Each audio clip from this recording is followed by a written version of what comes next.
Nuestro corazón tiene válvulas cardíacas, son como compuertas que regulan y dirigen el flujo sanguíneo.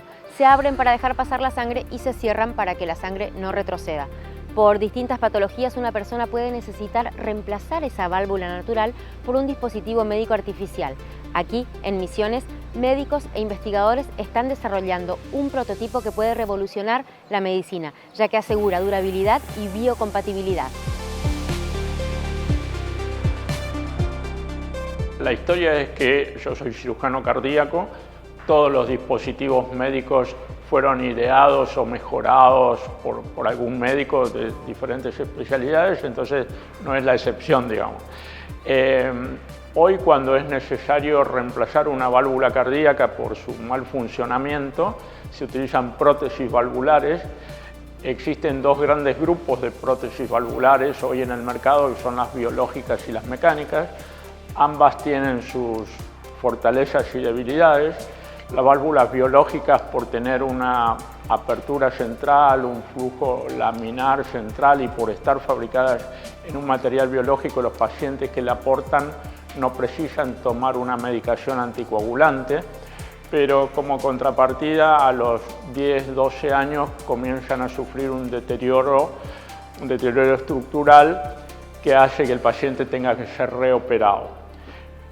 Por otro lado, tenemos las válvulas mecánicas, que tienen una vida útil en general mayor a la expectativa de vida, pero por sus diseños, sus flujos no son laminares, son turbulentos, y eso hace que se desencadene la cascada de coagulación y tienden a formar trombos, coágulos. Esos coágulos son malos, digamos, son muy malos porque pueden migrar y hacer que el paciente sufra un accidente cerebrovascular, una isquemia de miembro, o también pueden hacer que se trabe el propio mecanismo de funcionamiento de la válvula mecánica y eso hace que el paciente entre en una fase de deterioro agudo difícil de mejorarlo. Entonces, la idea fue crear o idear una válvula que cumpliera con ambos objetivos de durabilidad y que no tenga que precisar anticoagulación. Entonces comenzamos a trabajar en ese diseño durante mucho tiempo. Es un proceso multidisciplinario. Tuve la suerte de acá en Misiones tener a la Universidad de Misiones con un grupo que se dedica a materiales y modelados, el doctor Mario Rosenberger, la doctora Laura Vera. Con ellos trabajamos durante mucho tiempo juntos. Esta es una innovación referida frente a otras válvulas cardíacas, prótesis de válvulas cardíacas, principalmente porque tenemos 3 valvas que se abren hacia afuera y cuando circula el flujo de sangre circula por el centro. Y eso es muy beneficioso porque la pérdida de carga o el gasto energético que generaría la válvula es mínimo. Y esto se asemeja a lo que es el funcionamiento normal del corazón. El funcionamiento incluye la apertura de las valvas y el cierre de las valvas. Nuevamente, para el cierre de las valvas es muy importante que cuando empiece a querer retroceder la sangre, o dicho de otra manera, cuando la diferencia de presión se invierta, la válvula se cierre muy rápido. Entonces, el diseño tiene que contemplar estas dos cuestiones, que cuando se abra se repliegue hacia los costados y que cuando se cierre, cuando la diferencia de presión se invierta, se cierre efectivamente.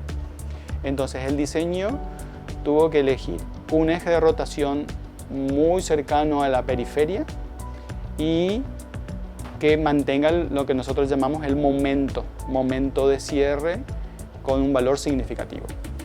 El trabajo incluyó todo lo que es la modelización por computadora de diferentes configuraciones o formas de las valvas, que son los elementos que van a ocluir el paso del fluido, y diferentes posiciones de los ejes. Y siempre había que revisar que el momento sea suficiente para cerrar y que cuando estén completamente abiertas, algo que es la pérdida de carga, como mencioné recién, sea lo más mínimo posible. Nuestras referencias son el modelo, o mejor dicho, la válvula natural y la prótesis de válvula cardíaca de referencia, que es una prótesis que se diseñó allá por los años 70, que es la de una marca St. Jude. Esa prótesis es la referencia en el mercado. Entonces, frente a la referencia en el mercado, tenemos un cambio significativo en la caída de presión. Nosotros tenemos una curva suave de caída de presión y una recuperación suave. La prótesis de mercado que tiene dos válvulas, mejor dicho, que tiene dos valvas, tiene una caída de presión muy grande, muy abrupta. Tiene un salto de por lo menos un orden de magnitud del que tenemos nosotros. Y eso es para nosotros un beneficio. ¿Por qué? Porque caídas de presión suaves hacen que las células, el tejido que está en la sangre, no sufra una descompresión y no se rompa, no produzca la lisis de los glóbulos rojos. Y por otro lado, la válvula nativa, que es la válvula de referencia, tiene un perfil de caída de presión muy similar a la nuestra. Tiene un poco menos de caída de presión, pero está dentro del mismo orden de magnitud. Y eso es beneficioso. Nosotros buscamos, digamos, esta era la premisa, buscar un material que se pueda desarrollar regionalmente y que cumpla los estándares internacionales. Los estándares internacionales dicen que los materiales que se están usando para válvulas cardíacas son carbón pirolítico, que es una estructura cristalina particular del carbono, que así como está el grafito, tenemos el diamante. Bueno, el carbón pirolítico es un carbón que tiene unas determinadas características que lo hacen muy compatible con la sangre. Y es un material que tiene muy buena resistencia. La otra opción que se viene utilizando en válvulas cardíacas son el titanio y el acero inoxidable. Un acero inoxidable, el que se usa para prótesis. Entonces nosotros analizamos. Nuestra primera opción siempre fue el carbón pirolítico. Era una tecnología que en Argentina no se manejaba y que internacionalmente era muy cara. Teníamos acceso a laboratorios o empresas de Estados Unidos que podían manejar esa tecnología, pero nosotros no íbamos a tener mucho control. Entonces decidimos hacer algo más regional. Seleccionamos el titanio. El titanio tiene la ventaja de que es un material conocido regionalmente, hay laboratorios, hay centros de mecanizados en el país que trabajan con ese material, pero no para válvulas cardíacas. Lo que nosotros dijimos es, bueno, vamos a ver qué necesitamos de este material para una válvula cardíaca. Lo estudiamos y lo que le confería esa característica biocompatible y hemocompatible, compatibilidad con la sangre, es el recubrimiento de óxido de titanio. Entonces ideamos una estrategia de investigación para ver cuáles son las mejores técnicas para hacer crecer y recubrir el material con este óxido. Teníamos una ventaja tecnológica con el titanio, lo podemos hacer acá, podemos tener mayor control y vimos que ese recubrimiento de óxido de titanio lo podíamos hacer acá. Entonces, si nosotros queríamos que esto sea un desarrollo regional, no solo a nivel de país, puede ser de continente, el titanio era muy buena opción. Y esto, mientras íbamos avanzando, vimos que el mercado también apuntaba a eso. Se estaban viendo alternativas al carbón pirolítico, que eran el titanio, y se estaba justamente también avanzando en la frontera de este material. Tras años de investigación, simulaciones virtuales y ensayos en laboratorio, ahora se están realizando pruebas con esta válvula en animales certificados, siguiendo protocolos internacionales. ¿Cómo sigue? Los investigadores y los médicos proyectan hacer las primeras pruebas en humanos en 2027.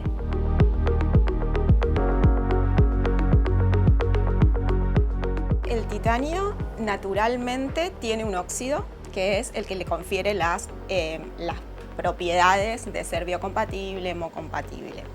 El tema es que ese óxido es muy finito, que se desarrolla naturalmente y puede tener algunos defectos, entonces nosotros buscamos cuáles son las técnicas que nos permiten controlar ese crecimiento del óxido, ¿no? O depositarlo de alguna manera controlada. Seleccionamos varias técnicas, entre las que hay de recubrimientos, principalmente una técnica de síntesis química que se llama Sol-Gel y otra de síntesis electroquímica que se llama oxidación anódica. Entre esas, a mí me tocó desarrollar la de oxidación anódica que permite crecer el óxido en un electrolito, ¿no? Digamos, electroquímicamente. Entonces, controlando algunas variables, puedo ver hasta qué espesor crece ese electrolito y definir algunas propiedades.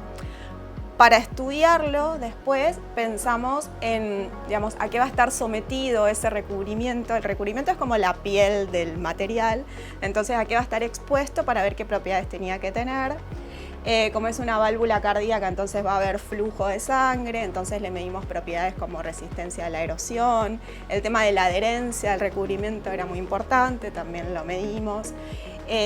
A la corrosión, en el cuerpo hay fluidos, hay sales que pueden corroer el material, entonces también medimos resistencia a la corrosión.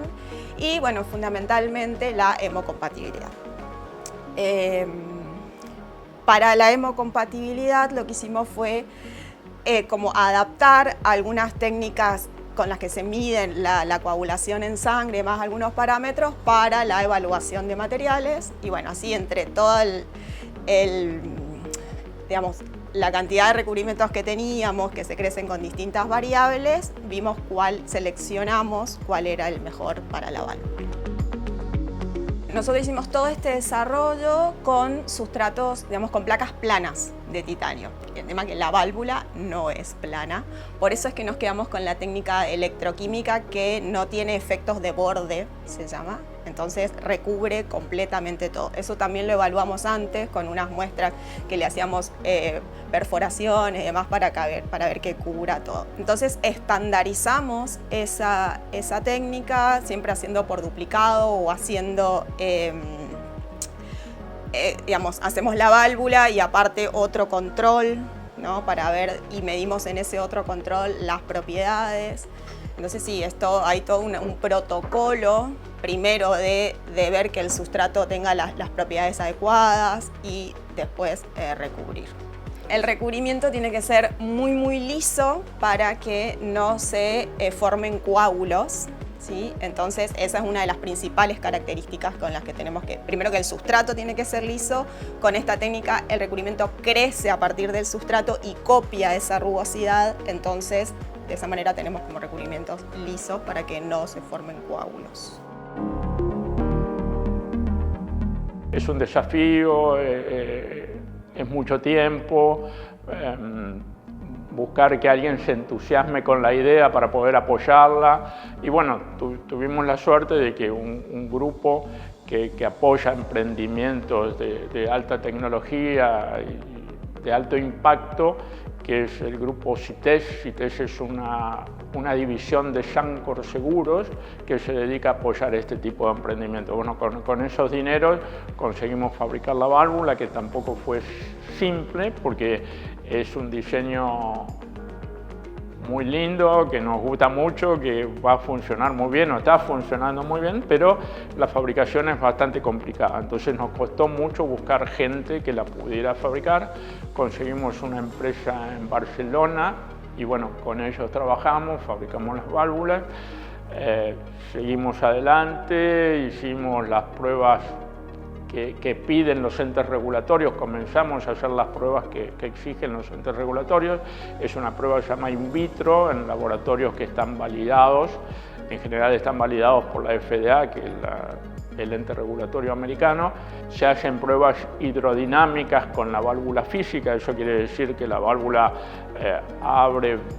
tiene un flujo central sin resistencia al flujo de sangre, que abre y cierra bien, que tiene lo que nosotros llamamos gradientes de presión y el área de la válvula es buena comparado con lo que existe hoy en el mercado. Y además se hace una prueba de durabilidad y de desgaste. Las válvulas nuestras pasaron 50 millones de ciclos sin tener ningún desgaste. Eso es muy bueno y bueno, y a partir de ahí se sigue con el proceso regulatorio. Luego de eso hicimos como estamos actualmente, hicimos las pruebas llamadas preclínicas, que son pruebas en modelos animales. Para estos casos universalmente se usa el modelo ovino y bueno, fuimos a un centro porque complicado también poder hacer esos modelos en un ámbito donde no se hacen. O sea, son grupos de cirujanos, son cirujanos cardíacos veterinarios, anestesistas cardíacos veterinarios, en centros con mucha tecnología. Bueno, nosotros tuvimos la suerte y conseguimos un grupo en París, se llama Veranex, un grupo que se dedica a esto, y se hizo un protocolo en 2 ovejas durante 90 días, y los últimos 30 días nosotros le sacamos la anticoagulación a los animales para corroborar nuestra hipótesis de que la válvula no precisaba anticoagulación, y bueno, los resultados fueron excelentes. El proyecto, si bien es, como ya expliqué un poquito, es complicado porque tiene muchas aristas.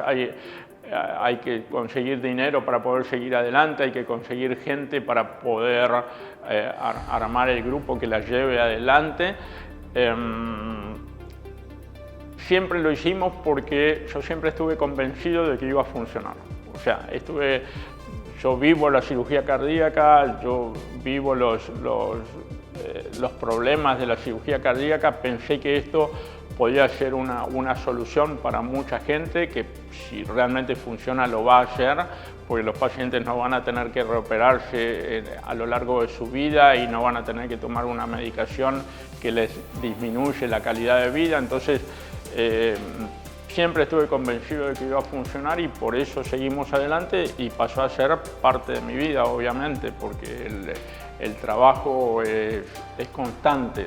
Yo puedo estar haciendo otras cosas, puedo estar en el quirófano, puedo estar atendiendo consultorio, pero siempre pensando en la válvula, ¿no? Siempre pensando en seguir adelante con la válvula y llegar al punto que queremos, que es poder implantarla en humanos, que si todo nos va bien, estamos pensando en hacerla en el próximo año.